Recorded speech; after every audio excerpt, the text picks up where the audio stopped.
बिस्मिल्लाहिर्रहमानिर्रहीम। अस्सलामुअलैकुम नाज़रीन, प्रोग्राम रोज़ा और सेहत में खुशामदीद और मैं हूँ आपकी मेज़बान महरीन फ़ातिमा। लाहौर न्यूज़ की खसूसी रमज़ान ट्रांसमिशन में हम आपके सेहत के मसाइल पर खसूसी बात करते हैं और जिसमें हमारे मुख्तलिफ एक्सपर्ट्स हमारे साथ मौजूद होते हैं जो कि आपको टिप्स भी देते हैं और रेमेडीज़ भी आपके साथ शेयर करते हैं और यकीनन आप उससे भरपूर फ़ायदा भी उठा रहे होंगे।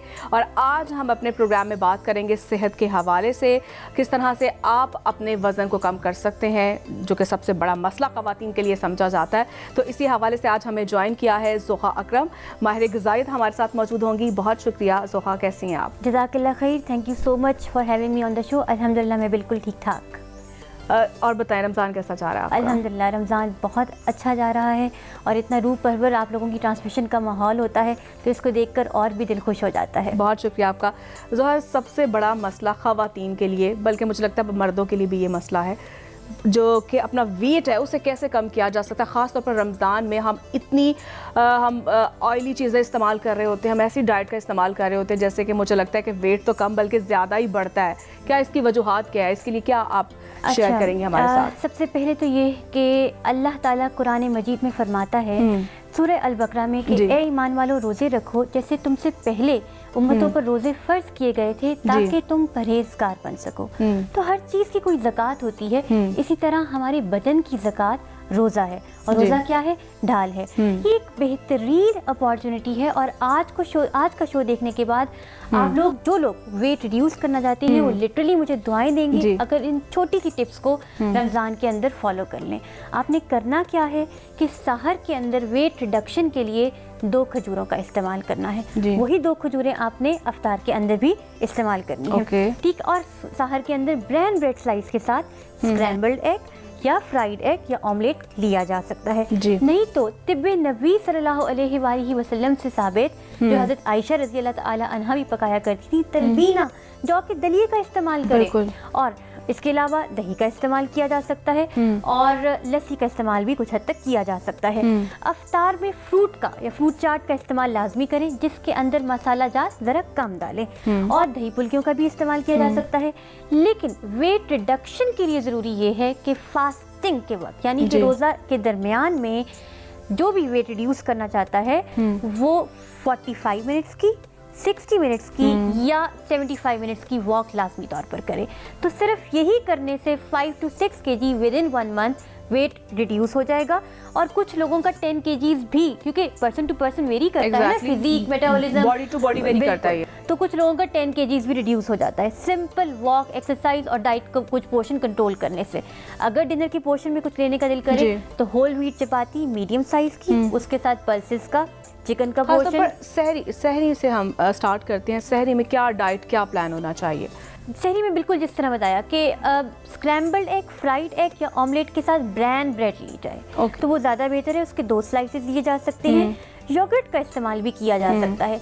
नहीं तो तलबीना यानी कि जौ के दलिए का इस्तेमाल किया जा सकता है, क्योंकि हज़रत आयशा रज़ी अल्लाह ताला अन्हा जौ का दलिया इसलिए भी बनाती थी क्योंकि जौ के दलिए के अंदर बेहतरीन हेल्थ बेनिफिट्स मौजूद हैं। कहते हैं कि ये एंजाइटी, डिप्रेशन, इंसोम्निया और स्ट्रेस को एलिविएट करता है। और आप देखती होंगी कि आज कितना स्ट्रेस का डिसऑर्डर यंगस्टर्स के अंदर भी और डिप्रेशन बहुत ज़्यादा है। बिल्कुल। तो तलवी आप जौ के दलिए के अंदर उसके अंदर बादाम, वॉलनट्स या अपने फेवरेट कोई भी चीज़ ड्राई फ्रूट्स में से या फ्रूट्स में से वो डाल के उसको इस्तेमाल करें तो उसके बेहतरीन फ़वाइद डिराइव किए जा सकते हैं रमज़ान के महीने में। और रमज़ान के महीने में एक जो सबसे अहम इशू समझा जाता है वो है डिहाइड्रेशन का, पानी की कमी हो जाती है। तो इसके लिए क्या करना चाहिए, क्या हमें इसके लिए इस्तेमाल करना चाहिए? अच्छा देखिए, डिहाइड्रेशन से मुंसलिक बात अभी कुछ दिन पहले भी शो के अंदर हुई थी। इसमें जाहिर सी बात है, ये ज़रूरी बात है कि oily, greasy, spicy, salty items को कम खाया जाए। लेकिन बहैसियत डाइटिशियन मैं ये कहती हूँ कि डिहाइड्रेशन को कंट्रोल करने का सबसे मौसर तरीका ये है कि डिहाइड्रेशन होने ही ना दी जाए। वो कैसे ना होने दी जाए कि आप अपनी पानी की इनटेक को ऐसे बैलेंस कर लो कि recommended daily allowance 6 to 8 glasses या 8 to 11 ग्लासेस वो दिन भर में पूरा हो जाए। अब वो कैसे पूरा करें? सहर के अंदर 2 ग्लासेस पानी का इस्तेमाल कर लें और 2 ग्लास अफ्तार के अंदर इस्तेमाल कर लें और फिर सोने तक की ड्यूरेशन के दरमियान में हर 1 घंटे के बाद 1 ग्लास पानी का इस्तेमाल करें। तो इस तरह बाआसानी 6 to 8 ग्लासेस जो कि रिकमेंडेड डेली अलाउंस है पानी का, वो एक इंसान इजीली उसको कंज्यूम कर सकता है और डिहाइड्रेशन उससे हरगिज़ भी नहीं होगी। एक और बात ये हो सकती है कि प्रोटीन इंटेक को सहर के अंदर ज़्यादा किया जा सकता है, यानी कि होल व्हीट चपाती के साथ कीमा लिया जा सकता है, पल्सेस ली जा सकती हैं और साथ योगर्ट अगर ली जाए तो भी डिहाइड्रेशन या प्यास की जो शिकायत है वो आमतौर रोज़ेदारों को कम होगी। जैसे कि हम ऑयली चीज़ों का भी इस्तेमाल करते हैं, पकौड़ा, समोसा वगैरह इस तरह की चीज़ों का भी इस्तेमाल करते हैं, तो क्या ये चीज़ें भी इस्तेमाल करने से हम अपनी जो डाइट है, अगर ऐसी हमारी डाइट अगर है तो क्या इससे भी वेट रिड्यूस हो सकता है या फिर इससे बढ़ता है, गेन होता है इससे? अच्छा देखिए, बात ये है कि ऑयली, फ्राइड और ग्रीजी आइटम्स को खाने का रमज़ान में बिल्कुल ही इसको लिमिट कर देना इंसान के लिए मुश्किल इसलिए होता है क्योंकि जब डाइनिंग टेबल पे सब बैठकर खा रहे होते हैं तो एक बंदा कुछ और डिफरेंट डाइट लेके बैठ जाए, थोड़ा डिफिकल्ट ज़रूर होता है प्रैक्टिकल ग्राउंड्स पर, लेकिन फिर भी रिकमेंडेड यही है कि फ्राइड, ऑयली और ग्रीजी आइटम से परहेज़ किया जाए। अब क्यों परहेज़ किया जाए? क्योंकि नंबर 1 देखें, जो फ्राइड आइटम्स हमारे यहाँ घरों में बनते हैं उसके अंदर ऑयल मुतवातिर चेंज नहीं होता, तो वही फ्राइड आइटम्स हम बार बार उसी ऑयल के अंदर जो पकते हैं वो इस्तेमाल करते हैं और उस ऑयल के अंदर एक केमिकल बन जाता है जिसको कहते हैं एक्राइलेमाइड। एक्राइलेमाइड कार्सिनोजेनिक होता है और आप देखते होंगी कि आजकल ब्रेस्ट कैंसर की शिकायत कितनी है, कहते हैं कि 1 in 8 women is suffering from breast cancer। ये क्यों है? क्योंकि हमारी डाइट में फ्राइड, ऑयली और ग्रीजी आइटम ज़्यादा हैं। अच्छा, इसके अलावा ऑयली आइटम्स खाने की वजह से ट्रांस फैटी एसिड्स बॉडी के अंदर ज़्यादा हो जाते हैं, यानी कि मसला कहाँ पर आ रहा है कि आपको दिल के अमराज, कार्डियक प्रॉब्लम्स हो सकते हैं ज़्यादा फ्राइड आइटम्स खाने से, ब्लड प्रेशर के इश्यूज़ फ्राइड आइटम्स की वजह से होते हैं, स्ट्रोक इसका मसला भी होता है। फिर एक और शिकायत जो लोग करते हैं, स्किन के ऊपर एक्नी का ग्रो कर जाना, क्योंकि पोर्स क्लॉग हो जाते हैं। मेन मसाइल हैं। बिल्कुल, ये स्किन के बहुत से मसाइल हैं। बिल्कुल, क्योंकि पानी की इनटेक उस तरह से मैनेज नहीं हो पाती, तो फिर फ्राइड, ऑयली और ग्रीजी आइटम्स की वजह से एक्नी भी प्रोड्यूस हो जाती है स्किन पर। एक और बात ये कि फ्राइड आइटम्स इतने न्यूट्रिएंट, मिनरल, विटामिन डेंस नहीं होते, तो कुछ लोगों को न्यूट्रिशनल डेफिशिएंसीज भी बहुत ज़्यादा विटामिन की कमी बहुत ज़्यादा हो जाती है, ये हो सकती है। तो बेहतर है कि रमज़ान में आपको पता है आयरन की कमी बहुत ज़्यादा है, तो इसके लिए क्या इस्तेमाल करना चाहिए? इसके लिए आयरन की कमी के लिए सबसे बेहतरीन ये है कि एप्पल, बीटरूट जूस और साथ उसके अंदर कैरेट का जूस भी मिला लिया जाए। ये 3 जूस, इन 3 फ्रूट्स का जूस मिलाकर इस्तेमाल किया जाए और तकरीबन 1 महीना 2 ग्लास इस जूस के रोज़ाना इस्तेमाल किए जाए तो आयरन की डेफिशिएंसी बहुत अच्छे तरीके से कम की जा सकती है।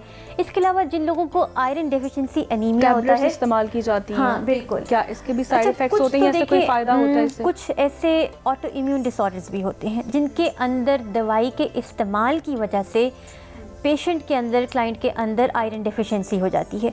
तो ऐसी सूरत हाल में डॉक्टर की रिकमेंडेशन पर जो वो आयरन की टैबलेट्स देते हैं वो खाना लाजमी हो जाता है, क्योंकि पेशेंट जितना भी अपनी डाइट को बेहतर बना ले उसकी आयरन कुछ हद तक ब्लड रिपोर्ट में डेफिशिएंट ही नज़र आती है।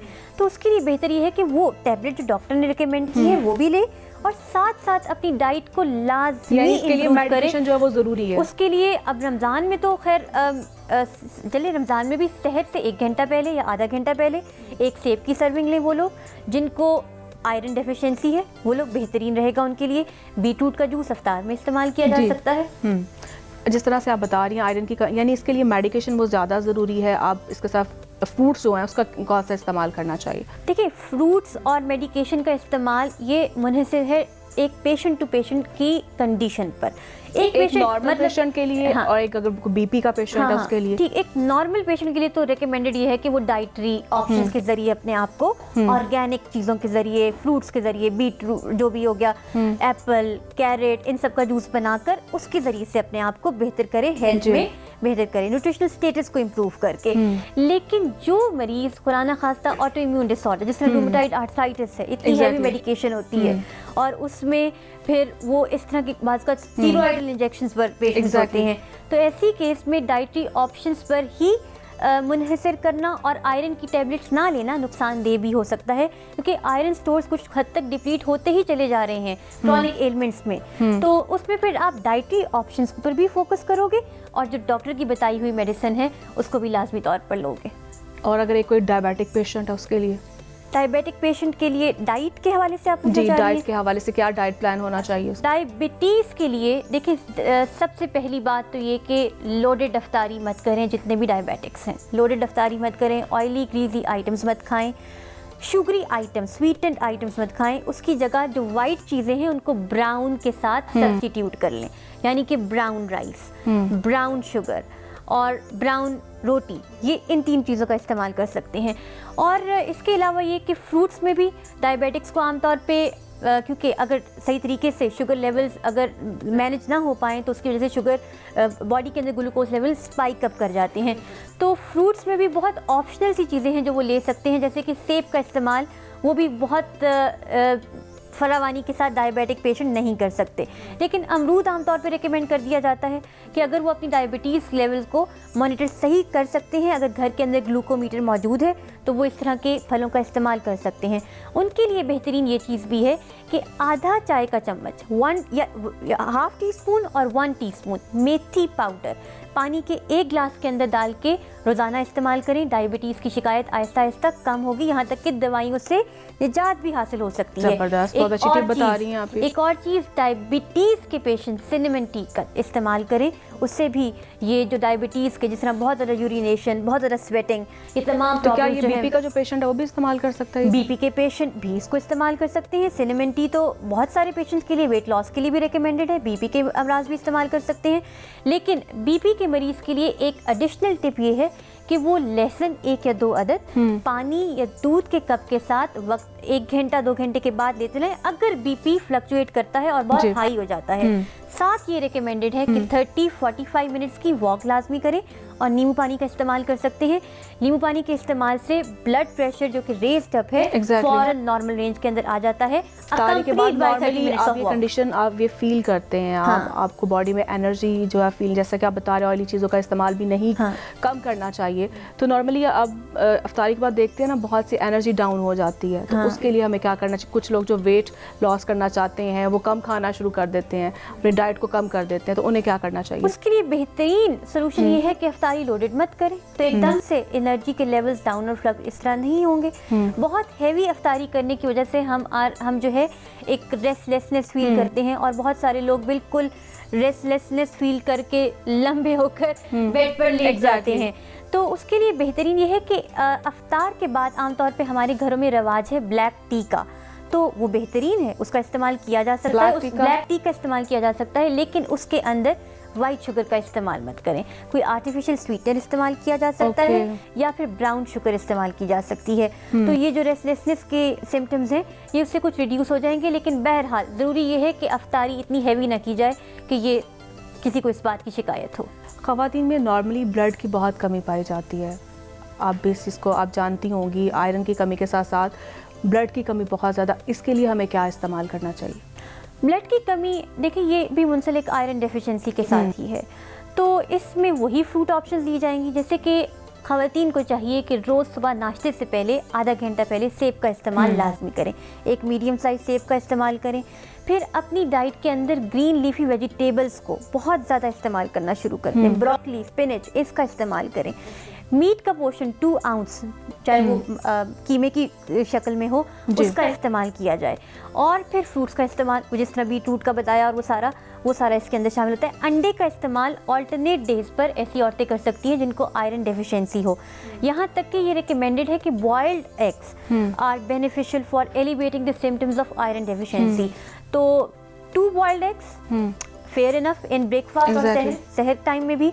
और उसको क्या कर सकते हो, उसके अंदर ब्लैक पेपर और अ पिंच ऑफ सॉल्ट डाल के स्प्रेड कर सकते हो in the form of a paste on to a bread slices और उसको कंज्यूम किया जा सकता है। बेहतरीन डाइटरी ऑप्शन है सहर में कंज्यूम करने के लिए। दिल के अमराज के लिए दिल के अमराज के लिए भी यही ऑप्शन की जा सकती है एग्जीक्यूट, लेकिन वो इसके अंदर एग योक का इस्तेमाल नहीं करेंगे क्योंकि एग योक जो है वो लोडेड है विद कोलेस्ट्रॉल। ठीक है, तो वो सिर्फ एग वाइट का इस्तेमाल करें इसके लिए। और डैश डाइट रिकमेंडेड होगी दिल के अमराज के लिए। वॉक और जो अफ्तार के अंदर ड्रिंक लेंगे वो चिया सीड से बनी हुई ड्रिंक का इस्तेमाल करें जिसके अंदर नींबू का रस भी हो, तो इससे दिल के अमराज। और हाँ, जो फ्राइड और ऑयली आइटम्स का बताया वो दिल के अमराज उनसे परहेज ही करेंगे।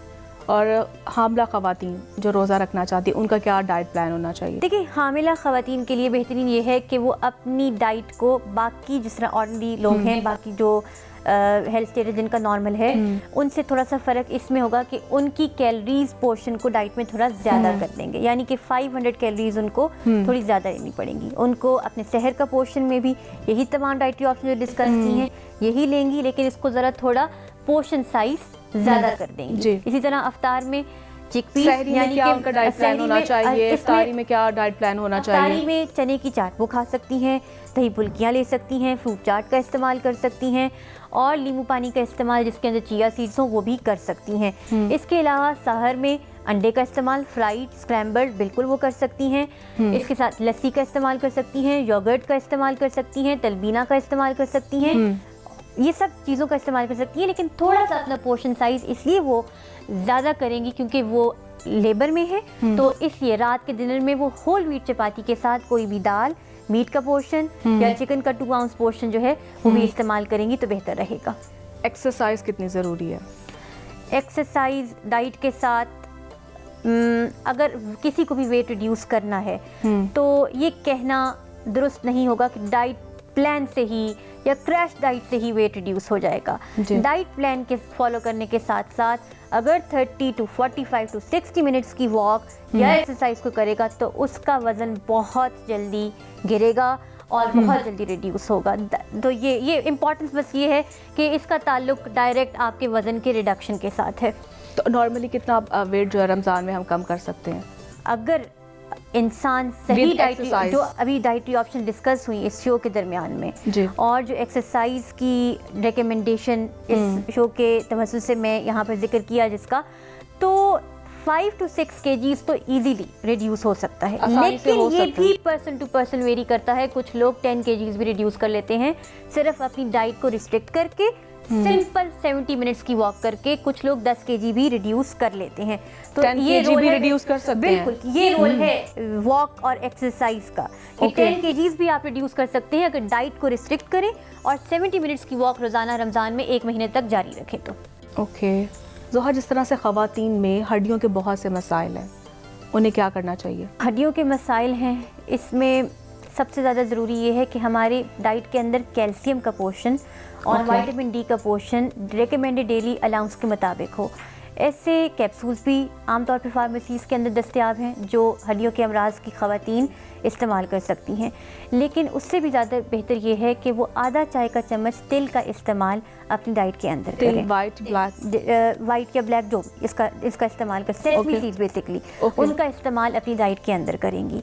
इसके अलावा रात सोने से पहले नीम गर्म दूध के अंदर हल्दी 1 चुटकी भर उसका इस्तेमाल करेंगी। बिल्कुल। और एक और चीज़ जो डाइट के हवाले से आर्थराइटिस के मरीजों के लिए अहम है वो ये है कि सुबह, आजकल तो रमज़ान में वैसे ही सहर के वक्त सब उठे होते हैं, तो लुए आफ्ताब की रोशनी में कम से कम 15, 20 या 25 मिनट लाजमी बैठें क्योंकि उसके अंदर अल्ट्रा वायलेट रेस मौजूद नहीं है और विटामिन डी कुछ हद तक उसकी वजह से भी बॉडी के अंदर अब्जॉर्ब होता है।